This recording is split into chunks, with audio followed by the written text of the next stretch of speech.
इतनी लंबी अवधि के लिए छात्रों के पास कोई लीडर ना होना, कोई रिप्रेजेंटेटिव ना होना, ये एक बहुत गंभीर विषय है। अन्य संगठनों की जो कहते हैं कि इनके बलबूते जीतते हैं, आरोप लगाने का काम करते हैं, वो आरोप ही लगा सकते हैं, कार्य नहीं कर सकते, छात्र सेवा नहीं कर सकते। युवाओं का चुनाव है, दिल्ली विश्वविद्यालय छात्रों का चुनाव है, तो थोड़ी ताकत का प्रदर्शन और थोड़े जोश का प्रदर्शन होना स्वाभाविक बात है।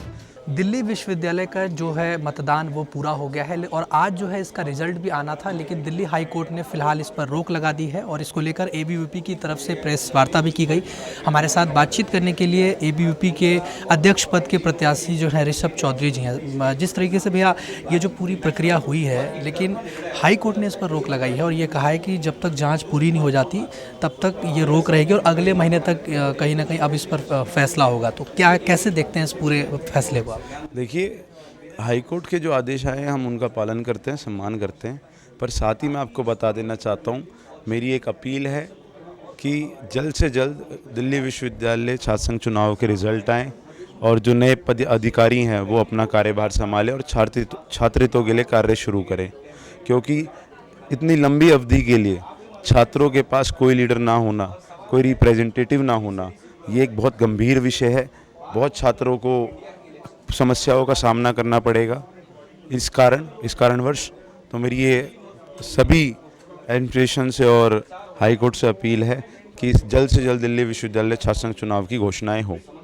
लेकिन जिस तरह से हाई कोर्ट ने इसमें टिप्पणी करी कि जो तोड़फोड़ हुई है और जो सार्वजनिक संपत्तियों को नुकसान पहुंचाया गया है, तो ऐसे में आपको क्या लगता है कि कौन ये लोग हैं जो मतलब इसमें तोड़फोड़ किया या जो पूरा विवाद हुआ है? कल देखी गई थी ऐसी तस्वीरें जहां पर प्रोफेसर के साथ झड़प हुई थी, इन तरह की घटनाएं हुई हैं और एनएसयूआई आरोप लगा रही है कि आप लोग जो है एबीवीपी वाले जो है प्रोफेसर के बलबूते चुनाव जीतने की कोशिश कर रहे हैं। देखिए, आपको मैं क्लियर कुछ चीज़ों को स्पष्ट कर देना चाहता हूँ।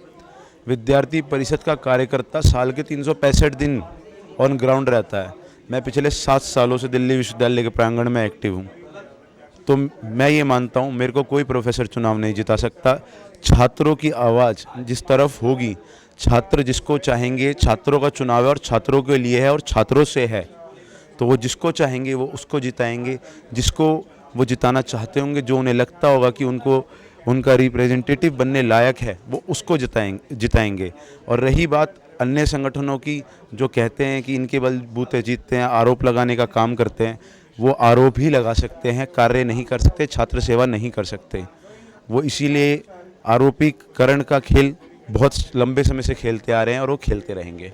लेकिन जिस तरह से हाई कोर्ट में मामला को लेकर जाना और इसमें अब देरी हो जाना, आज इसका रिजल्ट आना था लेकिन अब इसमें 1 महीने की देरी हो गई है, तो ऐसे में आपको लग रहा है कि छात्रों को इससे नुकसान होगा और कहीं ना कहीं आप लोग इसकी मांग भी कर रहे हैं कि एटलीस्ट रिजल्ट को डिक्लेयर कर देना चाहिए? देखिए, जो चीज़ें हुई हैं, जो हमारे पास आदेश आए हैं, उन आदेशों के अनुसार हमने हमारा शक्ति प्रदर्शन रहा हो, छात्र गर्जना रही हो, हमारी प्री कैंपेनिंग रही हो, हर जगह सफाई अभियान चलाए गए। इस समय आप जाके देख सकते हैं दिल्ली विश्वविद्यालय प्रांगण पूरी तरीके से साफ़ सुथरा आपको नज़र आएगा, अपनी पुरानी खूबसूरती में नज़र आएगा। तो मैं आपको ये चीज़ स्पष्ट कर देना चाहता हूँ कि चुनावी प्रक्रिया के बीच में सारी चीज़ें थोड़ी बहुत इधर उधर होती रहती हैं। युवाओं का चुनाव है, दिल्ली विश्वविद्यालय छात्रों का चुनाव है, तो थोड़ी ताकत का प्रदर्शन और थोड़े जोश का प्रदर्शन होना स्वाभाविक बात है। तो हमें उसको भी, उसके मद्देनज़र भी कुछ चीज़ों को नज़रअंदाज करना चाहिए और आपने जो अपने कंसर्न दिए हैं उनके अनुसार आने वाले समय में कार्य करेगा दिल्ली विश्वविद्यालय प्रशासन और नए प्रत्याशी जो भी आएंगे वो। लेकिन जिस तरह से इस बार कुछ वोटिंग में कमी देखने को मिली है, 1.5 लाख से ज़्यादा छात्र थे मगर इस बार 51,300 ही वोटिंग हो पाई है, तो इसके पीछे की क्या वजह लगती है और क्या होना चाहिए कि ज़्यादा वोटिंग हो? देखिए, ज़्यादा वोटिंग के लिए हमें जिस प्रकार कल देखने को मिला कि वोटिंग कम हुई, सबसे ज़्यादा वोटिंग भगत सिंह कॉलेज में हुई। प्रेसिडेंशियल डिबेट्स हुई भगत सिंह कॉलेज में, वहाँ अटेंडेंस दी गई, छात्रों में एक जागरूकता लाई गई, एक उन्हें हिम्मत दी गई, एक नया जोश दिया गया कि आप वोट डालने आओ। तो मैं दिल्ली विश्वविद्यालय में वोटिंग परसेंटेज बढ़ाने के लिए प्रशासन और जो प्रोफेसर हैं नॉन टीचिंग, उनको सबको एक चुनाव प्रक्रिया के लिए उन सबको ट्रेनिंग दी जाए, जागरूक अभियान चलाने के लिए उन सबको ट्रेनिंग दी जाए और छात्रों को ज़्यादा से ज़्यादा उत्साहित करा जाए किसी ना किसी तरीके से कि वो घरों से आएँ, उनको एक मजबूत एक आप कह सकते हैं एक मजबूत मुद्दा दिया जाए कि वो वोटिंग करने आए। आखिरी सवाल, जिस तरह से एबीवीपी के आप प्रत्याशी हैं, प्रेसिडेंट पद के प्रत्याशी हैं, अगर आप जीत जाते हैं, जैसे सबसे पहले तो ये बताइए कितनी चुनौती मानते हैं एनएसयूआई के कैंडिडेट आपके लिए, कितना चुनौतीपूर्ण है? देखिए, हम किसी भी प्रत्याशी को कोई चुनौती नहीं मानते।